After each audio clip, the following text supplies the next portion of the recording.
Welcome back, fellow internet adventurers. Get ready for another wild ride through Reddit's strangest stories. We're diving deep into the internet's quirkiest corners. Grab your popcorn and join us on this adventure. Don't forget to hit subscribe and like. Let's get started. I had a normal life up to a certain point. What is friendship for you? For me, friendship is when I can rely on a person and be sure that they will not let me down. It's when I'm in trouble and a friend will always come to my rescue. That's what friendship means to me. But friendship ends the moment a friend starts looking at your wife. My name is Sean, and I am a mechanic. My life revolves around cars, especially one in particular, a vintage Mustang that my father gifted me on my 18th birthday. It's not just any car. It's a part of me, a reminder of home and who I am. My wife, Helen, is a librarian and a college student. We've been together for 3 years, and in that time, we've never had a serious argument. In our free time, we enjoy walking in the park, watching movies, and occasionally meeting up with friends, with whom we might go to a club or sit in a bar. But there's one catch: our sex life. I know that Helen wants more than I can give her. My job is physically exhausting, and by the evening, I'm often too tired, which frequently upsets her. I try not to pay attention to the disappointment in her eyes, but it's hard. On the other hand, I understand that if I stop working, we'll have nothing to eat. My friends comprise a unique bunch. Carlos, a couple of years my junior, is currently in college. He's a fitness enthusiast, always hitting the gym, and thrives on being the center of attention. Then there's Amber, Helen's close friend from high school, along with her boyfriend, Fred. While Fred and I aren't particularly close, our girlfriends keep us connected, and he generally doesn't bother me much. It all began with a call from Carlos proposing a weekend getaway to a lake resort to unwind from the hustle and bustle of the city. The idea sounded appealing, but I decided to run it by Helen first. When Helen returned home that evening, I intended to share the news with her, only to discover she was already aware of the plan. This revelation left me feeling cautious. Carlos had never called her directly before. Why did he do it this time? Helen was thrilled with the idea and insisted we go. She said it would be a great opportunity to relax together, especially since Fred could drive us in his big, old SUV, which could fit 5 people and a bunch of stuff. In the following days, I couldn't stop thinking about the upcoming trip. Helen had already started planning what we would take with us, and her excitement was infectious. We sat in the kitchen, surrounded by maps and guidebooks she had found at the library where she worked. "This is going to be great, Sean," she said, genuinely smiling. I couldn't disagree with her. Her optimism had always been my support. That evening, as we were having dinner, I noticed Helen was increasingly distracted by her phone. When I asked her about it, she explained, and I nodded, trying to hide my irritation. It's not that I didn't trust Carlos, but his sudden interest in my wife seemed odd to me. Why didn't he write to me? The following day, Helen and I set out shopping. We needed to buy everything necessary for the trip, mainly bathing suits, food, and drinks. Helen was in her element, selecting the best and most comfortable items. But what especially amazed me was her new swimsuit, which was very revealing. I barely managed to restrain myself from getting too close to her right in the changing room. "We're only going to be there for a couple of days, Helen, not a month," I joked, watching her carefully pick out items. She just smiled sweetly in response and continued her search. On the way home, we discussed the trip plan. Fred agreed to take us in his SUV, which was a big plus. "Everything will be perfect, Sean, you'll see," Helen said, holding my hand. I hope she was right. The day before the trip, we packed all our stuff and loaded it into the car. Carlos and Fred came to us quite early to avoid the morning traffic jams. Amber, in turn, was already waiting for us in the car, eager to start our little adventure. While we were driving, Helen was constantly chatting with Amber and the guys, and I felt a bit left out. Not that I minded. I was just absorbed in my thoughts. It seemed to me that I'd forgotten something important, left something significant unsettled. But looking at Helen, happy and carefree, made those thoughts recede. When we arrived at the destination, I was struck by the beauty of the surrounding nature. The recreation base turned out to be a real, secluded paradise. The cabin we got was on the shore of a lake, and the balcony offered a magnificent view of the mountains. "How do you like it?" Helen asked, hugging me by the waist. "It's wonderful," I replied, and at that moment, I truly thought so. We spent the rest of the day at the lake, swimming and enjoying the sun. In the evening, sitting by the fire, I looked at Helen and thought about how much this person means to me. All my doubts and fears seemed so distant and unimportant. But the night brought restlessness with it. Helen was tossing and turning in bed, and I pretended to be asleep, watching her. When she got up and left the room, I thought she was just going to the bathroom, so I lay there waiting. It felt like about 30 minutes had passed when Helen returned to bed. "What happened, dear?" I asked. "Oh, Sean, you're not asleep. I just went to the bathroom. I probably shouldn't have eaten that cheese," she said, and that reassured me. Eventually, we fell asleep in each other's arms. Waking up early in the morning, the first thing I felt was the cold, fresh air seeping through the slightly open window. I turned to Helen. She was sleeping peacefully, and tranquility was evident on her face. I decided not to wake her and went out to the balcony. The view from there was truly mesmerizing. Mountains wrapped in morning mist gently rose above the calm surface of the lake. I breathed in the cool air, trying to shake off the remnants of the night's anxiety. The day promised to be eventful.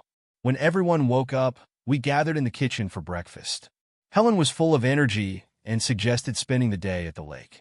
Her enthusiasm quickly spread to the rest of us, and we happily agreed.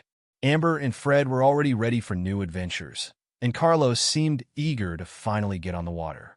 Carlos, as per his usual style, flaunted his chiseled physique, strutting around shirtless and showcasing his toned arms and abs for all to admire. Following breakfast, we made our way to the lake. I noticed Helen and Carlos exchanging whispers, but opted not to read too much into it. Perhaps they were simply discussing our plans for the day on the water. I didn't want to spoil the atmosphere over trivial matters, neither for myself nor for anyone else. The lake was breathtakingly beautiful, its crystal-clear waters revealing every pebble at its depths. Renting a boat, we set out for a swim, aiming for the heart of the lake to leap into the water from its edges. The sun beamed down warmly while a gentle breeze offered respite from the heat. Helen's laughter filled the air, her playful banter lighting up the moment. I found myself captivated by her, forgetting the world around me. The sunlight danced upon her skin, casting a radiant glow that left me momentarily spellbound. We plunged into the water, reveling in every moment of our aquatic escapade. Helen's joy was infectious, and witnessing her happiness was all I needed to feel content. As the day drew to a close, we decided to cap it off with a barbecue. Carlos assumed the role of head chef, orchestrating the grill, while Fred and I took charge of the preparations. Amber and Helen adorned the tables with decorations and laid out snacks, adding to the festive ambience. Everything was going perfectly, and I felt like I was part of something bigger, something important. But when night fell and everyone began to retreat to their own rooms, my anxiety returned. Helen was acting oddly again, and I couldn't shake the feeling that something was going on between her and Carlos. I went to bed, but due to my severe fatigue and sunburn, my eyes quickly closed, and I fell asleep.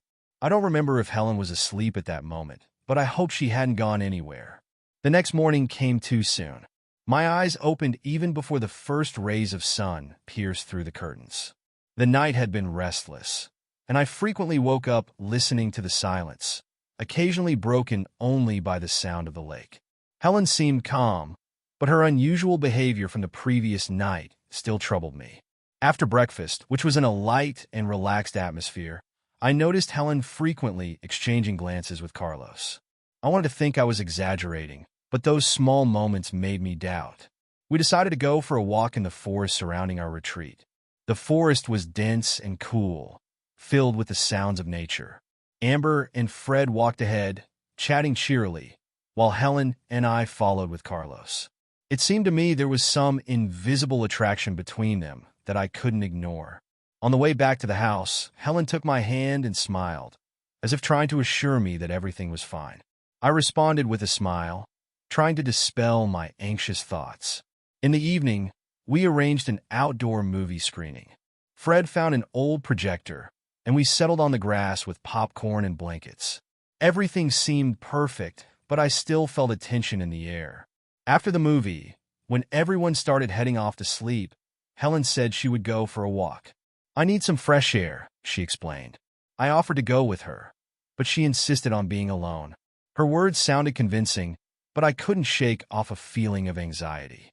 Lying in bed and listening to the house absorb the night's silence, I couldn't fall asleep. Thoughts of Helen, her strange nocturnal wanderings, and the exchanged glances with Carlos kept me awake. I decided I had to figure this out as soon as she returned.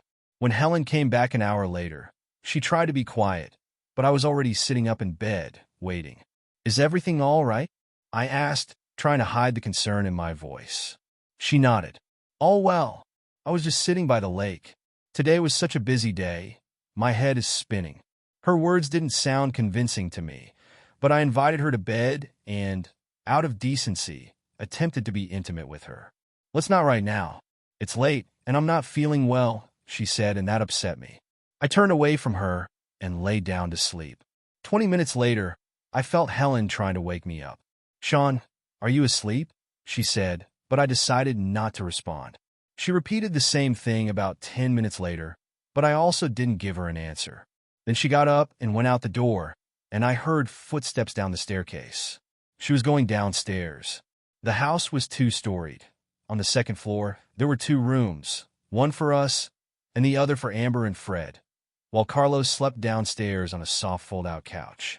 After lying in bed for about 15 minutes, I decided to leave my room and check where Helen had been disappearing to for so long.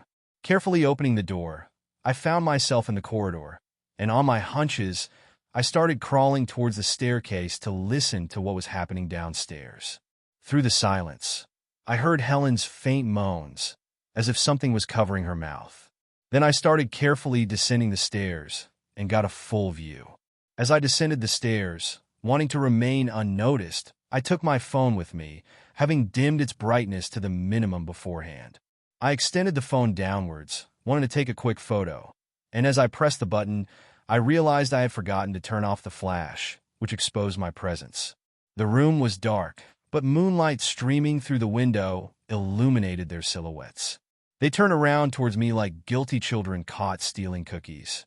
The world around us ceased to exist. I went down even further. All I saw were Helen and Carlos. Helen sitting on Carlos, covered only by a thin blanket. I couldn't utter a word. My breathing quickened, and I felt anger filling every cell of my body.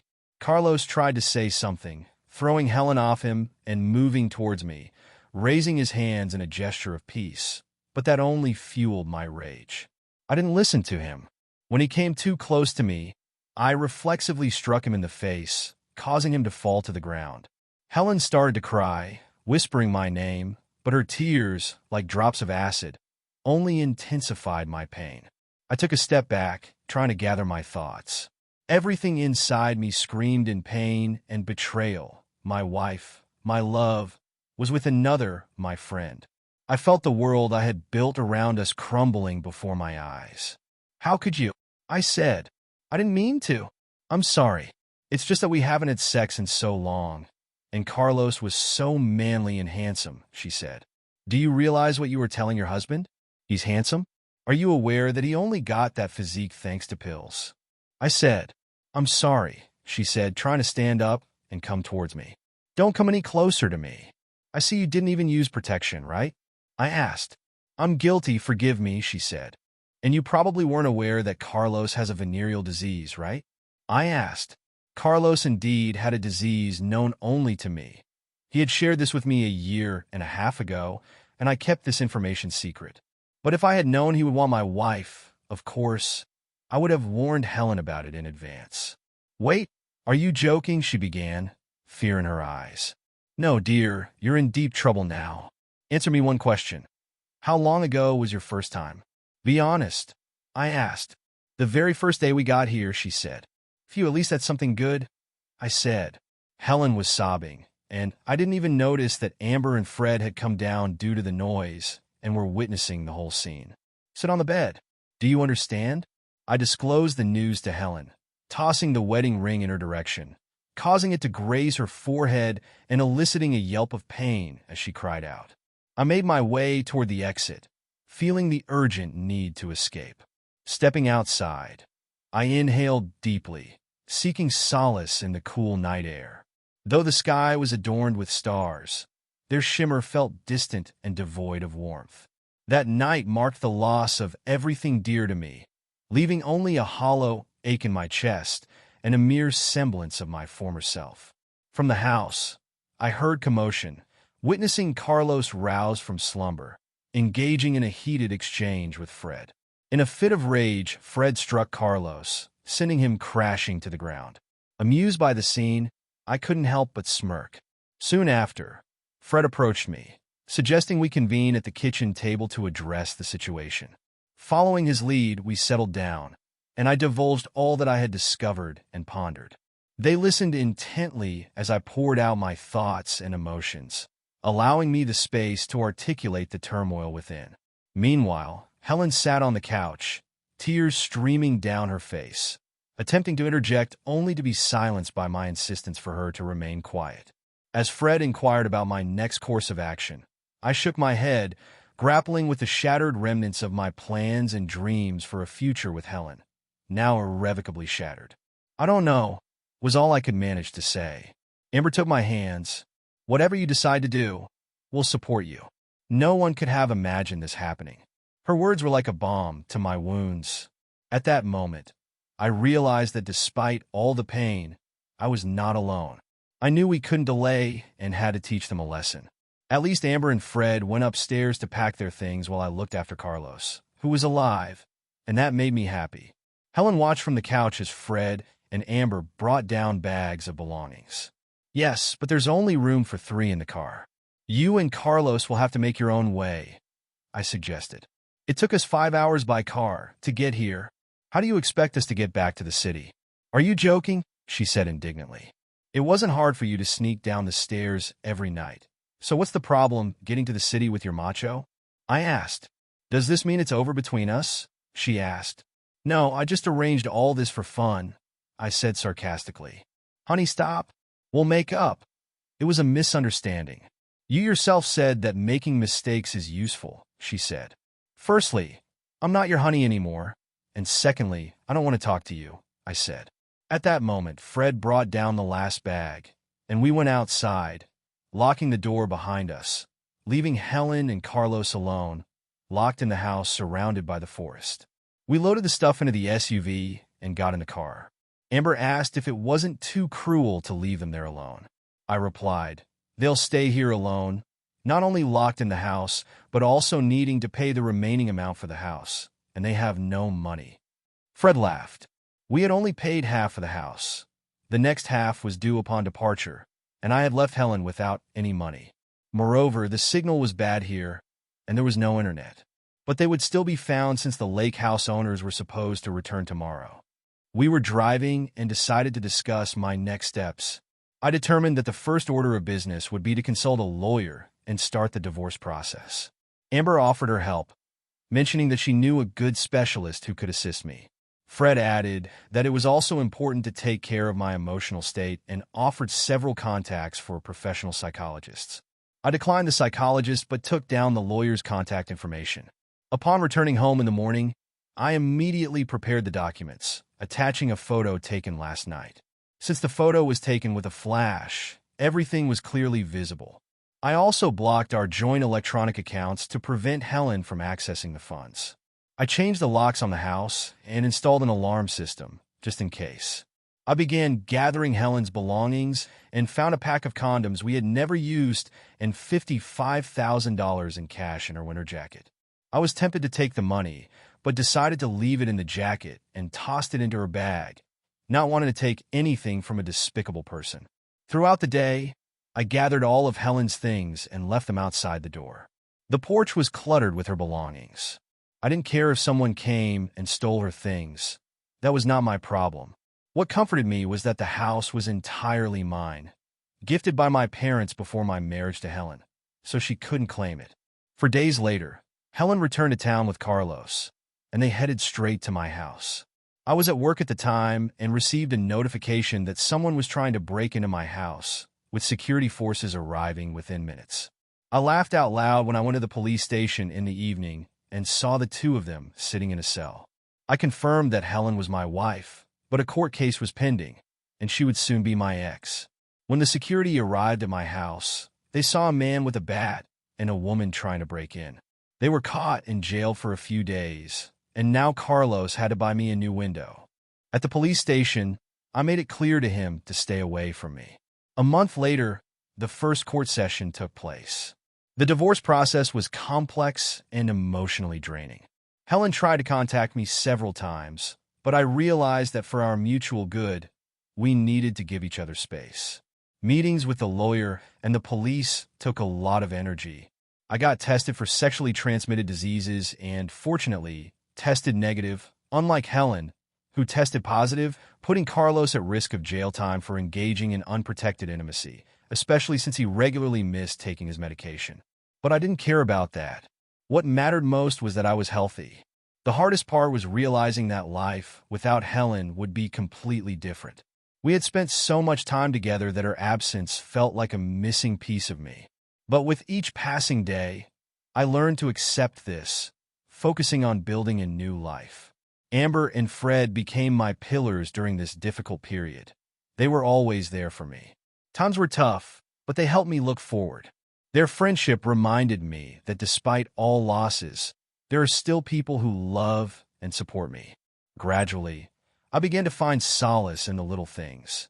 Evening walks, reading books I had long wanted to read, and even work, which helped me distract myself. I started to rediscover the pleasure of solitude, finding in it not only sadness, but also an opportunity for self-development.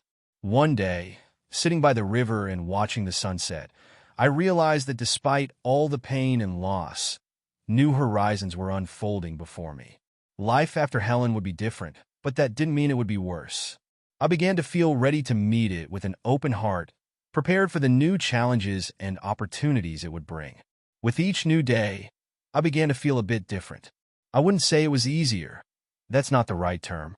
Rather, I became more focused, finding in myself the strength to look into the future without fear and regret. Amber and Fred continued to support me, and their friendship was the anchor that kept me from sinking into despair. My morning walks became a kind of ritual. I walked along the riverbank, contemplating what I wanted to change in my life. I realized that I wanted to spend more time on myself, on my hobbies and interests that had been forgotten. One day, sitting in a cafe and sipping coffee, I felt truly calm for the first time after everything that had happened. I opened a notebook and began to list all the things I had always wanted to do but had postponed. The list was long, from trips I wanted to take to skills I wanted to learn. I suddenly realized that the world around me remained full of opportunities, even if one chapter of my life had been turned.